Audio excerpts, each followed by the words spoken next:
Okay, muna Uganda tulaba tuli mu estate empya. Twabaguliddewo estate empya wano Mpambire kilomita 2 zokka okuva ku Kolas ka boda boda katwalirawo 1200 awo Mpambire mu Mpigi Town Council ku bukadde 5 futi 5 kwa 5 ku bukadde 5 futi 5 kwa 5 ngufuna poloti oyinza ogamba nti mwami Lugonvu zonna nzirina oyinza ogamba nti nedda onsanze nyinako buna kitundu ntandika jangu otandike oyinza ogamba onsanze nyinako buna ntandika jangu otandike ate nga naawe ayinako obusatu ekitundu jangu tulabe bwe tunayogera ensonga zino naye nga Mpigi Town Council ekitundu bakiyita Mpambire awobeera ku Masaka Road oluguudo olugagga awobeera ku Masaka Road oluguudo olugagga abakitegeera bakitegeera abategeera amaanyi ga Masaka Road bategeera amaanyi ga Masaka Road n'olwekyo gamba nti gwe wenna bw'owulira nti oga nti nandyagadde akapoloti ako nandyagadde nange okufuuka landlord ate ku kabeeyi akatono ddala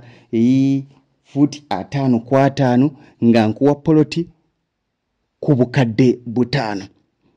ate ng'osobola okutandika n'osasulako essimu ya 0753 98 56 39 0753 98 56 39 nduuza njogedde bulungi futi 5 kwa 5 ku bukadde 5 ate nga guza mu ttaka kino nkikuddiramu nkuguza mu ttaka tosasula busuulu toli waalizi nkuwa obwannannyini oba olubeerera nzaguziza nze landlord wo nze nyina ekyapa kyo ate era nga nkuguza mu ttaka tewali agenda kudda nti ataakubonyeebonye nti ate kaakati kola kino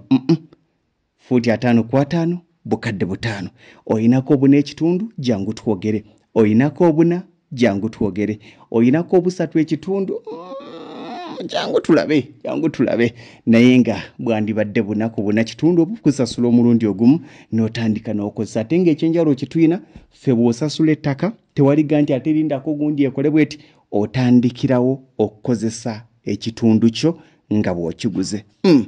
kikyendeseeyo sikiraba kuba ku ssimu eya 0753 98 56 39 0753 98